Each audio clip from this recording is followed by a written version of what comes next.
Is now starting. All attendees are in listen-only mode.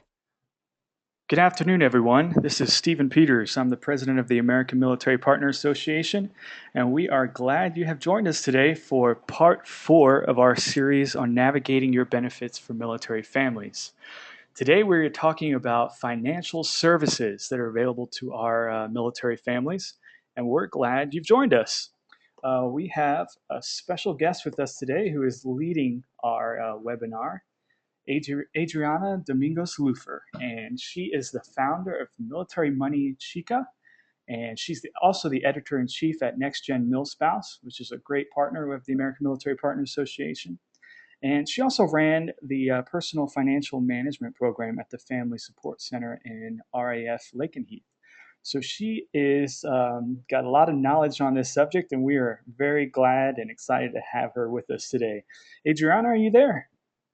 I am. Thank you so much for that awesome introduction. I'm Great. blushing. I will turn All it over over here. to you then. Great. Well, let's go ahead and get started.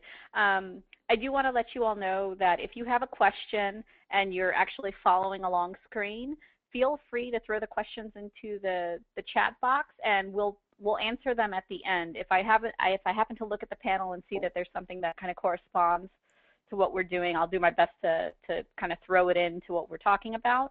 But if not, we'll get to it at the end. So thank you so much for you all taking some time out on your Sunday afternoon to learn about money, which is one of my favorite things to talk about. And I think it's a really important, when it comes to understanding personal finances and how it fits with being a military spouse and being a member of the military community. I think this is just a topic that we really need to dig in and learn about the resources that are available out there. So I'm just going to jump right in.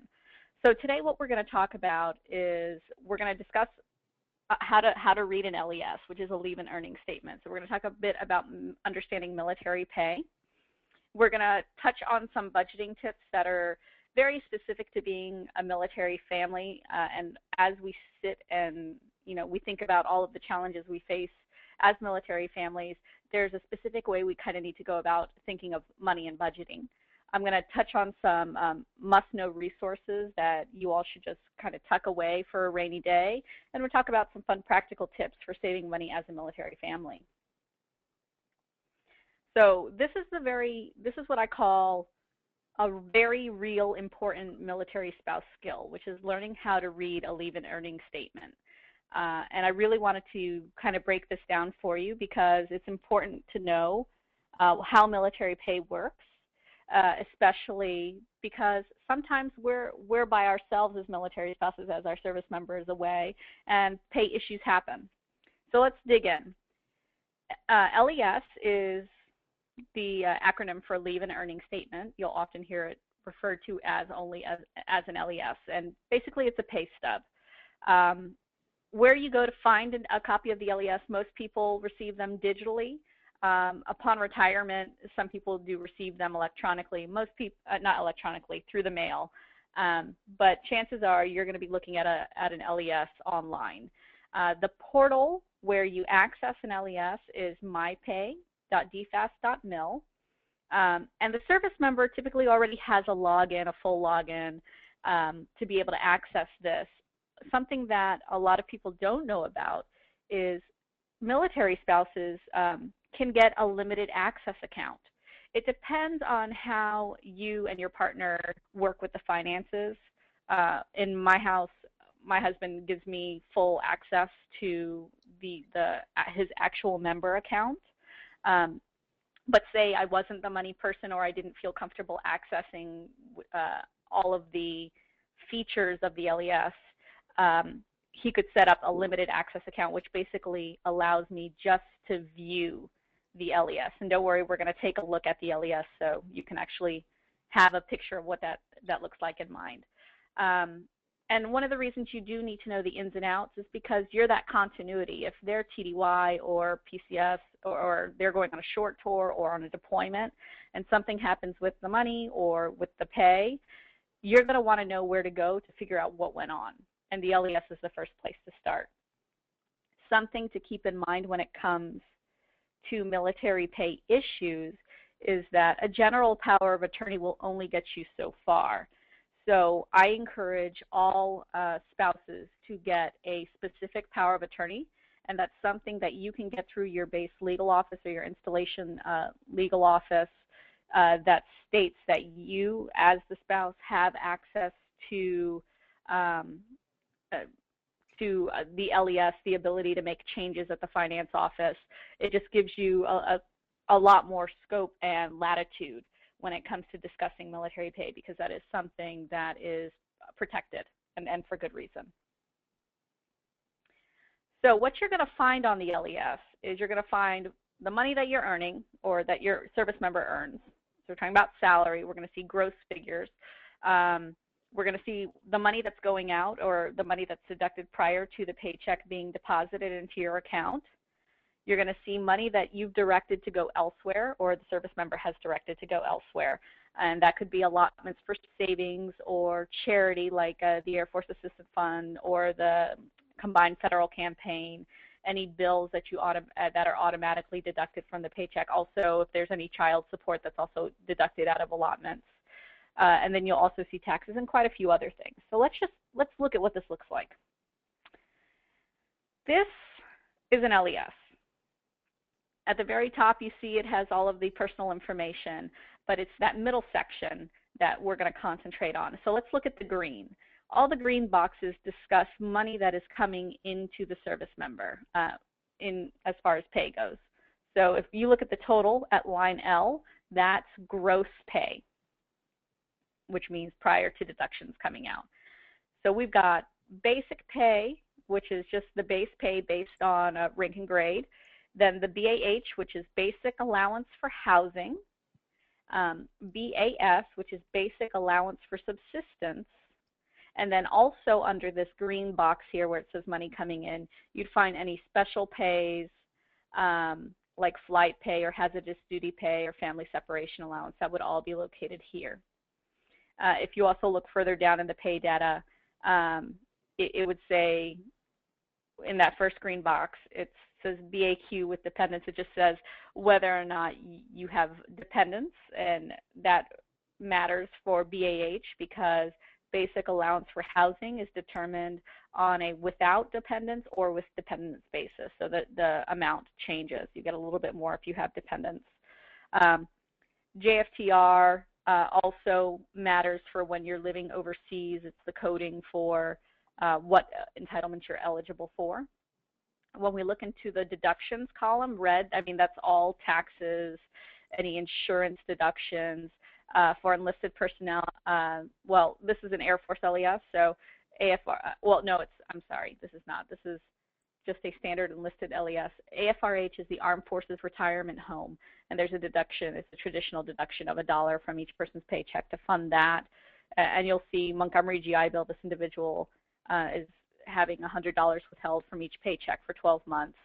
And the mid-month pay, because what we're looking at right now is an end-of-month statement. Pay happens on the 1st and the 15th. On the 15th, that's the mid-month, you'll see not as much detailed information. At the end of the month, which is the paycheck before the 1st, you'll see the full month. In the yellow portion is where any allotments would come out, but that is something that the service member has to specifically designate. So that would be allotments. You could set up allotments to go and pay almost anything that has an account number, or deposit into anything that has an account number. So even if you have a car payment, and instead of withholding, making that car payment come out of your checking account, it can be done so that it can come out directly out of the member's paycheck. And I want to draw everybody's attention to the very bottom of the LES in this remarks section. It's in yellow at the very bottom. This is one of the very ignored sections of the LES, but it is a very important section of the LES to be aware of, because if there's ever a change in pay or any updates or notifications to the LES that the member needs to know about, it's going to show up here. So if you ever see a discrepancy in pay, one of the first things I would do is go to the LES and try to read the bottom and see if it clued you into oh, you know, base pay was changed to this or BAH was changed to this. You'll see it in the bottom. Also, if they've made a mistake, and many military families can tell you that this has happened, where they've either overpaid you, or they've made an error somewhere, that's going to be notified in there. And I really like to focus on the overpayment, because if they notice that they overpaid you, or if an error was made where an overpayment was made, they're going to notify you in the bottom section of the LES. And then there's a note that typically says that you need to contact finance to let them know to spread out the repayment over a set number of months. If not, they'll automatically pull it out of the next paycheck, or of however many paychecks in full, until they recoup the cost. So you specifically have to tell them to pull it out incrementally, or they'll pull it out altogether. And it happened to us, where I noticed it happened. I had to tell Michael to go see finance and say, hey, you need to pull this out over a couple months. Otherwise, I think it was nearly $3,000 they were going to pull out all at once. And that would have definitely made our month not fun. So do be aware of that text at the bottom. All right, so like I'd said before, I'm so sorry I skipped ahead. If there's more or less money, you've got more problems. So if you do have a situation where you notice that, oh, the paycheck is, double, a couple hundred more than it used to be, triple what it used to be, have your member or you contact the finance office immediately. Now keep in mind, they're not going to really want to talk to the military spouse unless you have that specific power of attorneys, and that would require you to go in person. But you need to contact them whichever way, via phone, in person, the service member doing it immediately. And whatever you do, if you notice it, whatever that total is, set it aside. Set it aside in savings, get it out of your checking account, make sure you do not spend it.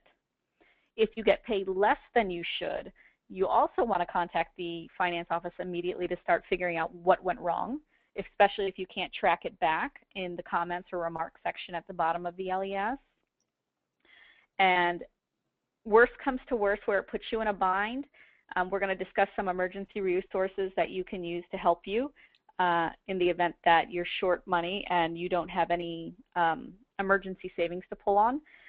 And getting paid less than you should, or a pay error, is a huge reason why I encourage every military family to make emergency savings a priority in your budgeting, because things just happen. And we'll talk more about that as we move on. Here are a couple of events that could affect an LES, either making the amount of the pay go up or down. If there's a TDY or a deployment, certain areas you can be deployed to can affect tax withholding. Also, there might be certain entitlements that you might be entitled to. Also, on an overseas move, it's not called BAH, it's called OHA. BAH is a basic allowance for housing. OHA is overseas housing allowance. So just a change of terminology there. Marriages and divorces, obviously there are changes there, especially when it comes to basic allowance for housing or OHA entitlements. Promotion or demotion, you're going to see a change in basic pay. Dependency determinations, that's to say if you take on an additional dependent, either through adoption or maybe you take on an aging parent, they can become a dependent. And also special duty assignments will change those types of things as well. A couple of other things when it comes to military pay that you want to be aware of. There is the Thrift savings plan, which is something that a service member can elect to enroll in. It operates much like a 401k. It's an automatic deduction out of your paycheck prior to taxes coming out. Just a little bit of fact, because we could really do a whole presentation on the Thrift savings plan by itself. There are index funds similar to a 401k, kind of look like mutual funds. Barclays manages it. There are lots of different investment options with different types of risk depending on how risk averse you are. So there are relatively conservative funds to more aggressive funds. Taxes don't come out until you withdraw from the TSP at age 59 and a half, so it runs very similarly to a traditional IRA. And the money is yours whether you stay or go. I was a civil servant for early in our career, and I contributed to TSP for 2 years, and I still have that money sitting in TSP. I can't give any more to it, but I could if I wanted to roll that over into a traditional IRA. And the thrift savings plan is a complement. It doesn't replace the current pension plan. Cross your fingers, you know, and we'll be grandfathered in if it ever does. So right now it's just a complementary way for us to save additional funding. It's a great deal if you're looking for a way to save for retirement. Another program tied to military pay that I want you all to be aware of is something called the Savings Deposit Program. It's best known as SDP, and this is specifically a deposit program to allow service members to save money while deployed in a combat zone. A service member can set aside up to $10,000 during a deployment and earn 10% interest compounding annually. That's great. I mean, I don't know how much you all watch savings rates. I do because I'm a geek. But your savings account it's not even 1%. It's not even half of a percent in some places. So it's a pretty good deal. If you're already going to be undergoing a deployment, might as well, you know, make a little extra cash off of it. Now, the deposit method for doing this, you can provide cash or check, or you can do it through allotment. And I think of it like it's a great thing to do if you already have $10,000, you know, up to $10,000 sitting around, $1,000, you know, $500, whatever it is. Kind of think of it like a CD. And there are limitations as to how long you can have it in the savings deposit program, but that, like I said, this is something that we could talk about on another day. But do be aware that this is a program that exists, because a really the best thing you can do is just be aware. Of course, this might not mean anything to you right now, but you know, in a couple months or in another year, maybe you're facing a deployment, your family's facing a deployment, and you know that this is a tool that you can use. And you can go, aha, Adrianna mentioned that. I think I know something about that. So that is really military pay in a nutshell. And I hope that I'm not going too quickly. And I don't see any questions sitting out there right now. So what I'm going to do is I'm going to roll on into some budgeting tips for military families. I also, if you want to, I know that Stephen's going to put this up so that you can go back and watch this again, or if anybody missed it, they can come back and watch it.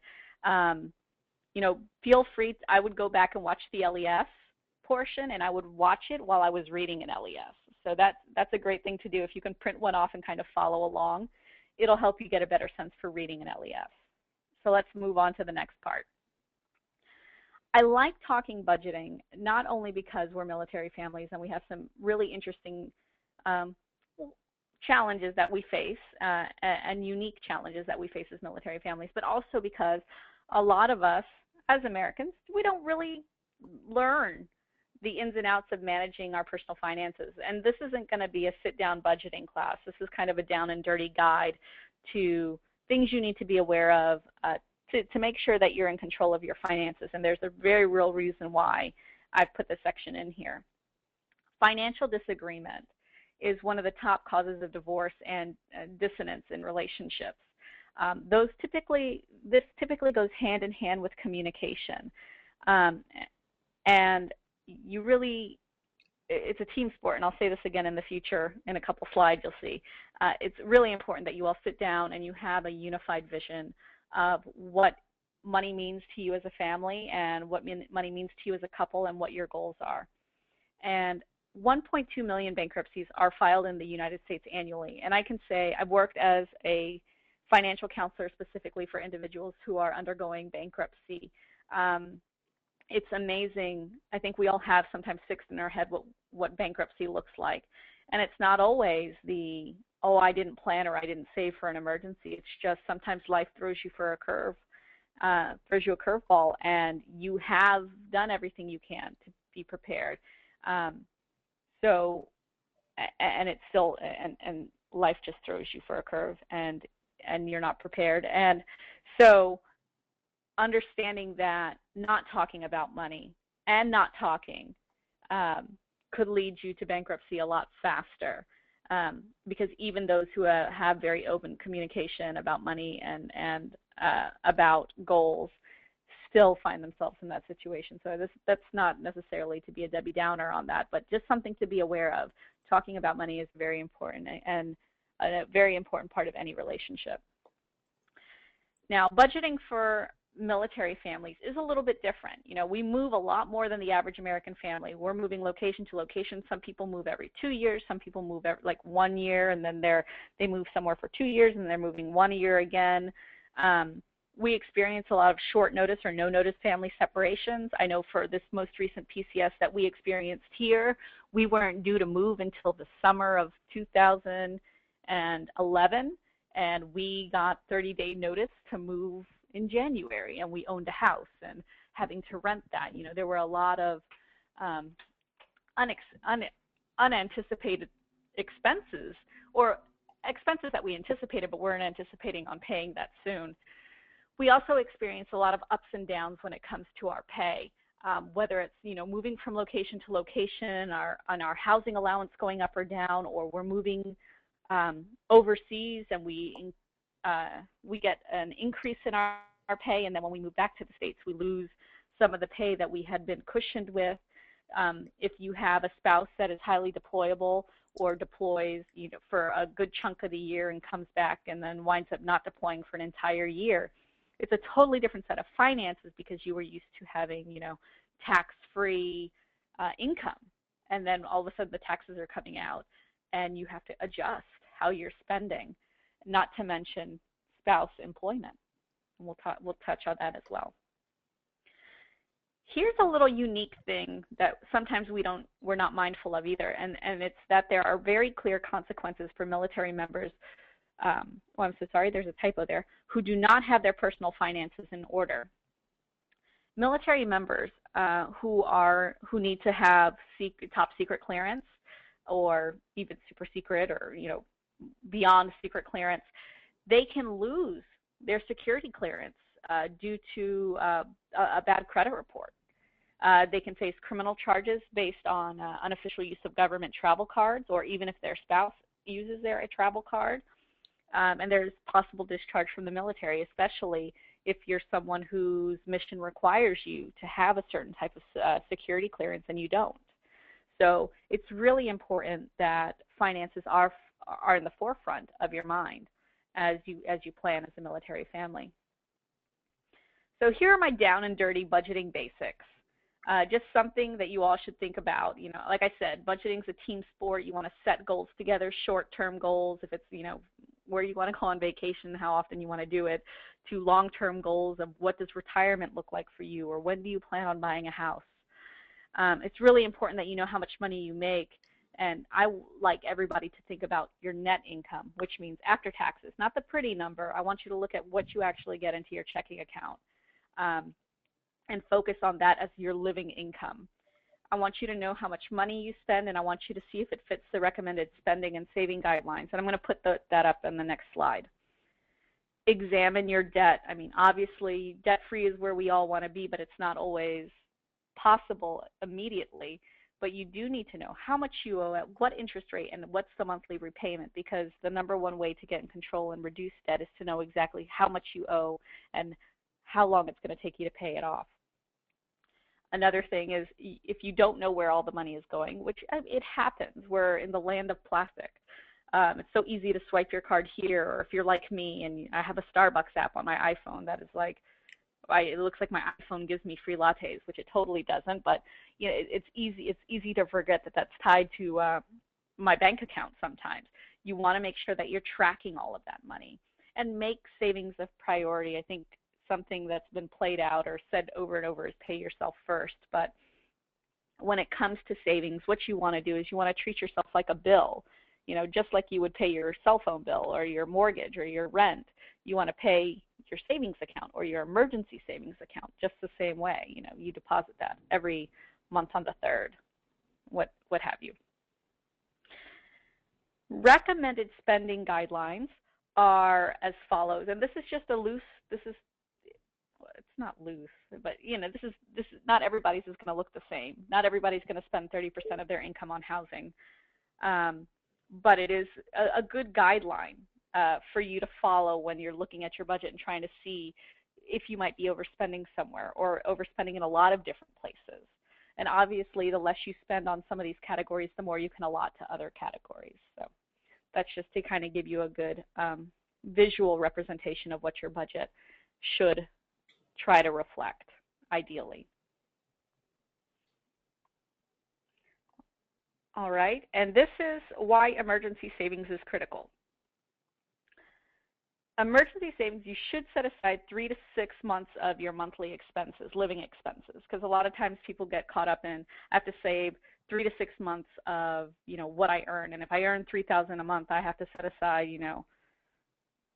tons and tons of money. Well, no, what you need to look at is what your survival expenses are, and that's shelter, your needs. You don't have to look at every single thing. Obviously, we don't need to go to get new Netflix, so you don't have to tally that in, but you want to look at what it would cost you bare bones to get by. When you have emergency savings, it increases your financial independence.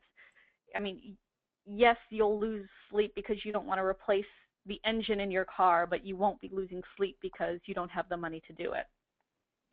And of course, it decreases your dependence on loans and credit to deal with unexpected expenses and stress. I think there's probably nothing worse than the stress of feeling like you're trapped by your finances. So this is why it's so important for us to have emergency savings set aside. And our NextGen Milspouse truth is always something always goes wrong when your spouse leaves the country, state, down the street, whatever. It always happens. And emergency savings is just one more thing that can make you feel more comfortable. So let's talk about some need-to-know resources when it comes to personal finances and when it comes to being a military family. So one of the first things I want to talk to you all about is the Servicemembers Civil Relief Act and the SCRA.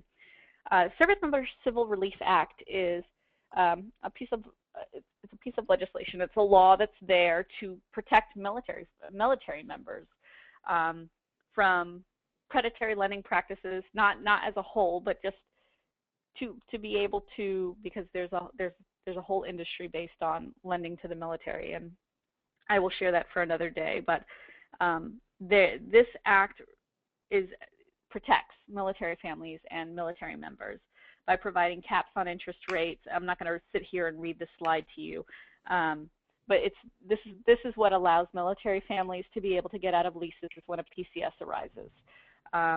This is the law that allows service members from being protected in the case of foreclosure. And at the bottom of this slide, you'll see there's a web address there's a fabulous article by saveandinvest.org about the Servicemembers Civil Relief Act. It's something very beneficial for you to know about.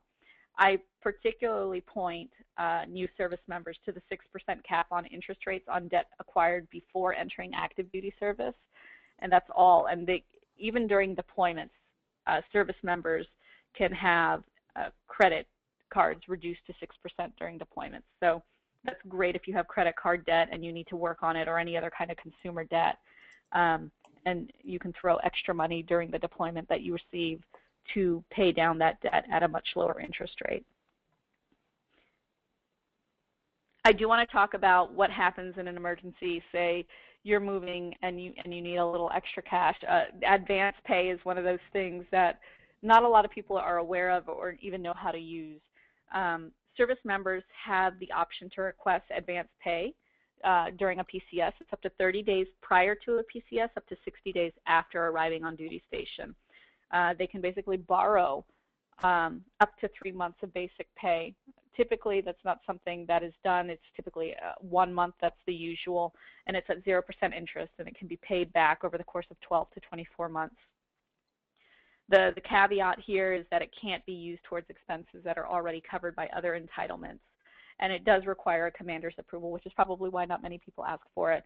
But it is there in the event that you need it, especially if you are newly married and you're moving and neither of you have anything to bring onto your next location, it could help offset some of the costs associated with the setting up house that are separate from the PCS itself.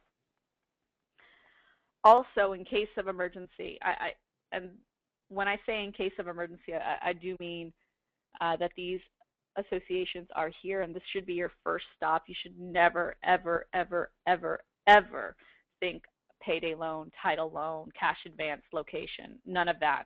Always go to the relief societies and your local installation family support services first. These relief societies, when I worked at RAF Mildenhall and Lakenheath, these aid societies existed to assist military families and keep them away from predatory lenders. There is an aid society for each branch, and they're listed here. If you live within 50 miles of an installation that has an aid society representative, you are required to go to that installation to apply for assistance. If you live more than 50 miles away, the American Red Cross has reciprocity agreements with them, but these relief societies will provide interest-free loans for emergencies. So say for some reason, I don't know, you're driving and your engine blows on your car, and that's the primary car. You only have one car for your family, and that's the primary car to get the service member to and from work.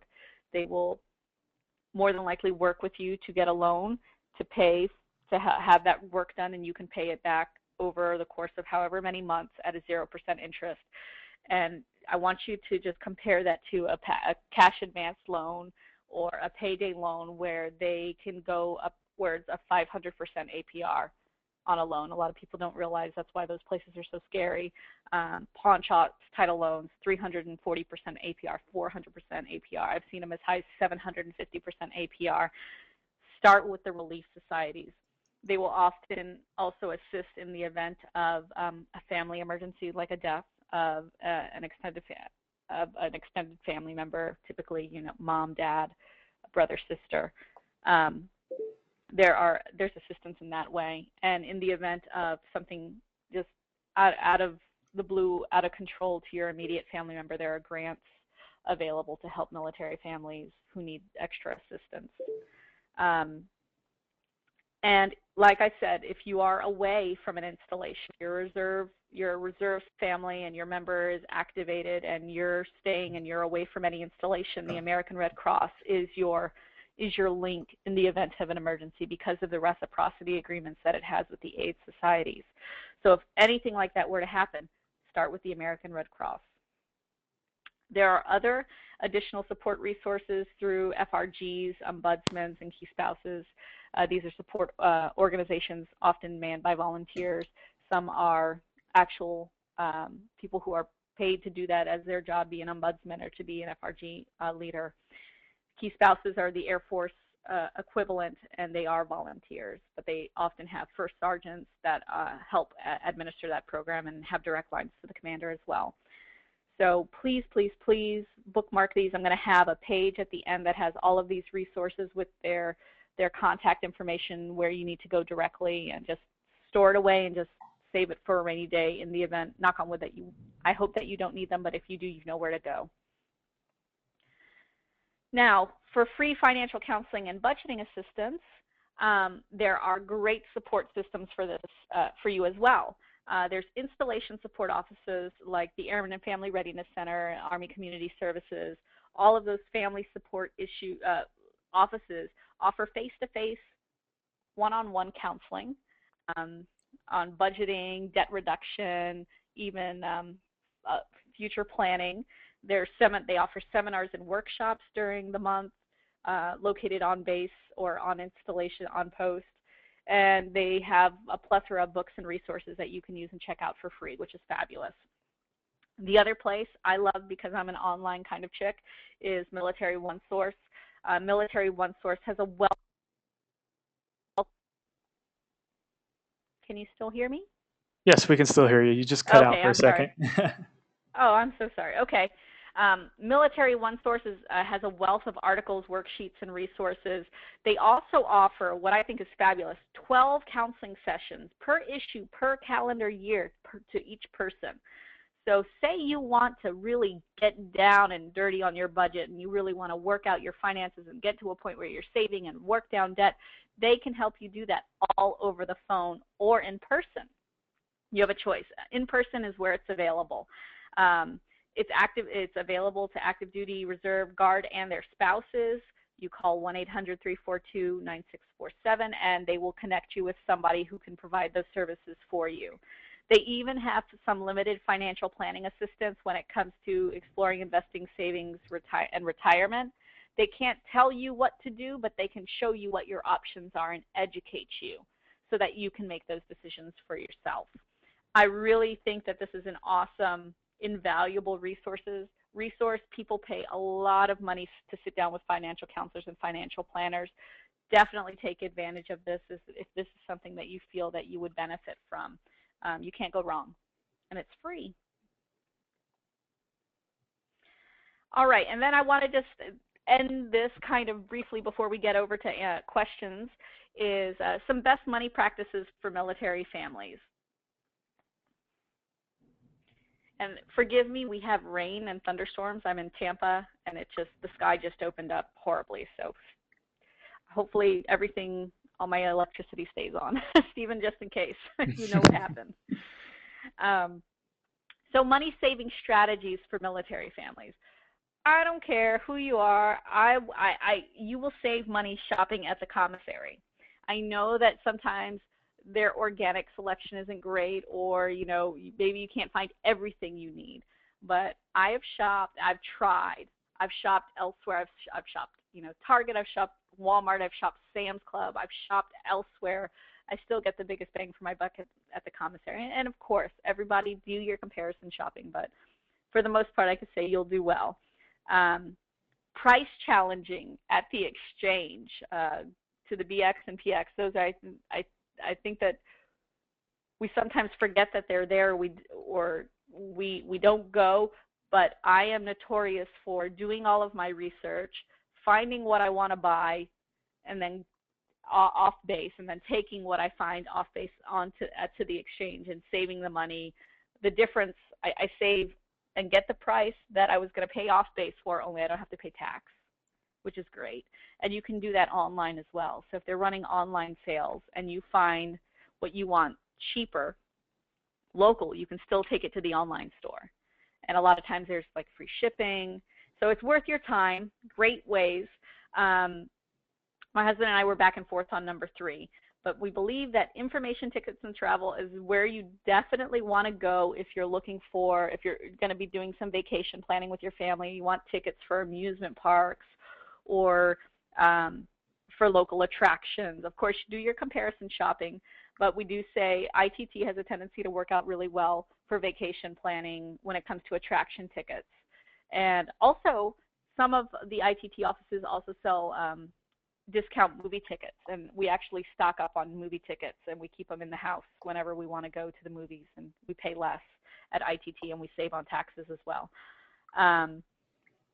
Is there a military discount, or do you offer a military discount? Should definitely be part of your vocabulary, and ask it for the unusual.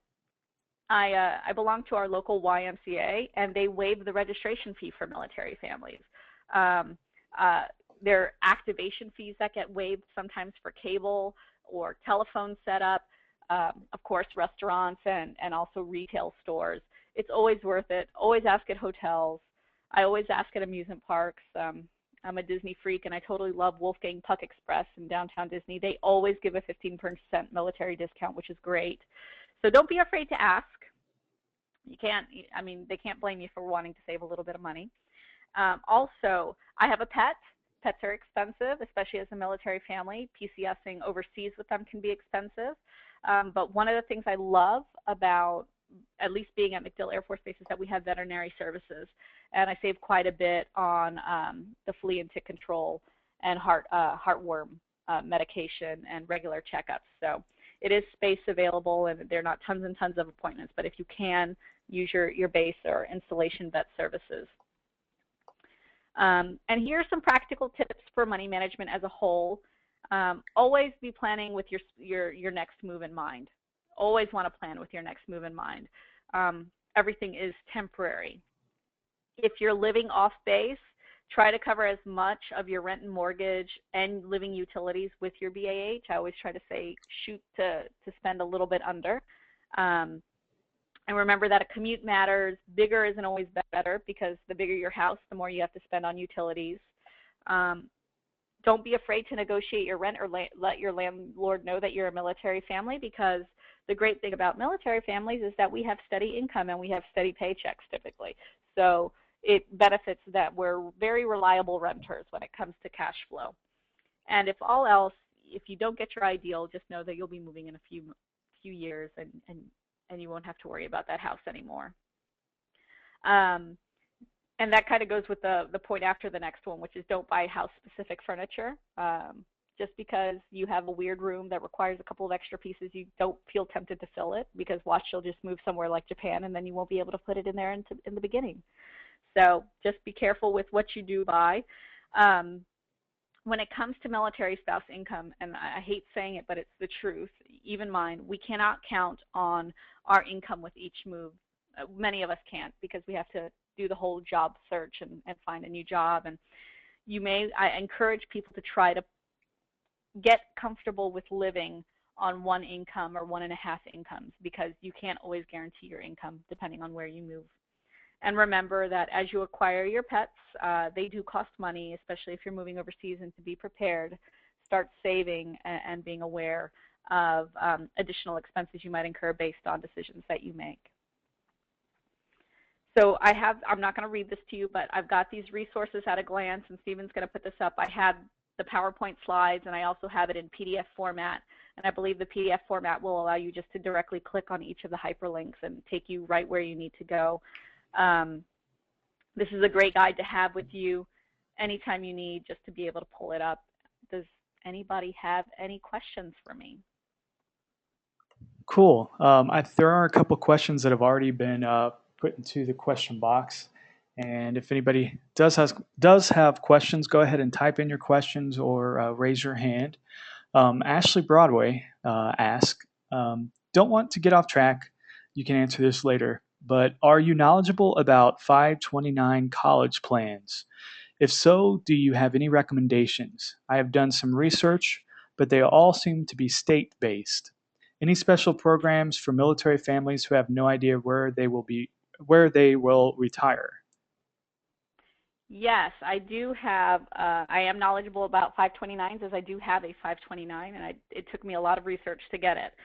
As far as advantages for military families, what I say when it comes to 529s is you should not, it's important that you know that you do not have to invest in a 529 in the state that you currently reside, nor do you have to invest in a 529 in the state that you expect your child to go to college. 529s are totally independent of the university systems within that state. The programs are run by the state, but 529s themselves are just accounts. So there are tax advantages. Say you're, I'm just going to look at my own situation. I live in the state of Florida. Most of the time, when it comes to 529s, they're tax deductible, right? They'll deduct the taxes off. There's some sort of tax benefit to contributing to a state's 529. Well, Florida doesn't have state taxes, so there's no tax benefit, or state income tax. So there's no tax benefit for me to contribute to Florida's 529. So I have an outside of Florida 529 that gives me the best return on my money, has the lower fees, and it's performed very well. I cannot tell you which that is officially in this capacity, Ashley, but if you ask me as a friend at a later time and date, I'm happy to share that information with you. If you are trying to get into a 529 that is a prepaid college plan, which means that you pay today's dollars for today's tuition, then of course there are restrictions. So there are different types of 529s out there. So ultimately, I expect our kids to go to North Carolina because that's what we said. They may not, but we expect them to go to school in North Carolina. And the funds that we have in the 529 that we have in another state will apply because it's just an account. There are, of course, other 529s that are run through institutions.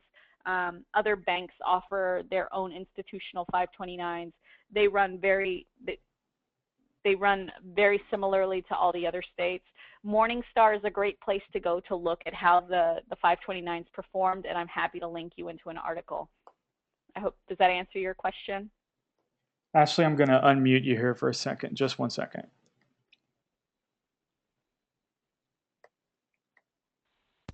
Ashley, I've unmuted you. Yes, thank you very much. You're welcome. Great. And Ashley, too many Ashleys. As another question, she said, advance pay, is this assistance for all ranks? Yes. Great. Okay, thank you. I just wanted to, if anybody had a question later about that. Great. Thanks, Ashley. Thank you. Our next question is from Teresa DeJoseph. And she asks, what are the best ways to save for a house? First of all, I think we're going to have to set up another webinar. The best ways to save for a house, I always say that one of the first things you want to do is you want to have a goal of when it is you want to buy a house. Because once you have a timeline, it helps you determine what the best savings tools and the savings approaches are. So if you're looking 10 years down the line, there are various ways for you to go about saving. You might want to set aside a mutual fund. You might want to set aside just in a general savings account. You want to know what tools are going to be available. If you're going to be using the VA loan benefit, which allows you pretty much the ability to buy a house with very little to no down payment. You want to look at all of these things. Home buying, if you don't use a VA loan, lenders are really being sticklers, and they, especially after the whole foreclosure crisis and the housing crisis of the past few years, they really wanted 20% period down. And so if you knew you had 10 years and you knew kind of ideally the size house and how much money, you've really got to be able to build that goal specifically. And it's one of the things I tell anybody to build. It's when you have a financial goal, you have to build it so specifically, so it's math, right? If I want to go on vacation next year and I want to go on a cruise and it's going to cost me $3,000, that means I've got 12 months to save $3,000. And how I'm going to do that is then looking at savings rates on savings accounts, looking at my own expenses where I can cut back, and look where I can put the money to get the right return. And it's the same way with saving for a house. You want to be able to know where you want to live. You want to know ballpark how much house are you going to buy. And I say use that 30% guideline that I gave in the recommended spending. 30% you want to be able to, at the very least, cover your mortgage, your electric, your water, your trash removal, your living expenses related to the housing expenses. And if you use that 30% guideline, it'll give you an idea of how much house you can afford, and from there you figure out how much you would like to save. 20% is the standard for saving when it comes to a house. And I hate to go into, I don't want to simplify it that much, but we could totally have a whole home buying seminar one day. Does that get to it? Teresa? Was it Teresa? Yes, Teresa, I'm going to unmute you here for just a second in case you had anything to add to that. Teresa, you there? Yep, I'm here. Great. Did that answer your question enough? Yeah, it's definitely, and it's an ongoing. Sorry, it's okay. Great. Teresa, if you get the chance, one of the books that I absolutely love about home buying, you're going to laugh, it's Buying for Dummies. Read it. Get it, read it. It's a great read. You don't have to read it cover to cover, but it's a great foundational book for you to read. Super easy, nothing too jargony. I think that you would enjoy it, and it would give you some good pointers. Okay, thank you. Thank you. No problem. Okay, looks like we have another question from Julie Dahlman. She says, can a spouse not working contribute to TSP? She has a 403B as a teacher and needs to transfer it to another IRA account. Okay, Julie, you cannot contribute non-working to TSP. The only people who can contribute to TSP are service members and civil servants. But because you have a 403B, that's akin to a traditional IRA. You could, if you wanted to, roll it over, or if you're happy with how it's performing, you could leave it where it is, and you can open a spousal IRA, or either a traditional IRA for yourself or a Roth IRA for yourself. I can tell you that I personally have a Roth IRA, and whether I'm working or not, I contribute monthly to it, and it's in my name, and it's mine. Not that I don't love my my husband and I don't share with him, but it's mine, and it's something that I contribute to. So the answer is no to TSP, but yes, you can set aside for retirement for yourself, even if you're not working. Great. I think that was our last question. And if so, I just want to, again, thank you, Adrianna, so much for joining us today and giving us some insight. It has been really helpful to me personally. I'm sure to many of our folks who were able to join us. For everyone, just a reminder that this will be available on our website afterwards, and I'll post it also in our private online support network. If you're not in the private online support network, just message us on Facebook and request to be added, and we can get you added there. Other than that, I think we are good. Adrianna, did you have anything left that you'd like to add? I just wanted to say thank you. It's a pleasure, and as a money geek, it's great to be able to answer questions. And if you all, Stephen, if you all want any further webinars on money, I'm very happy to provide any services I possibly can. Great. Well, we really, really appreciate it. So, well, everyone, I hope you have a great rest of your weekend, and we will talk to you soon. Thanks so much for joining us. Bye-bye.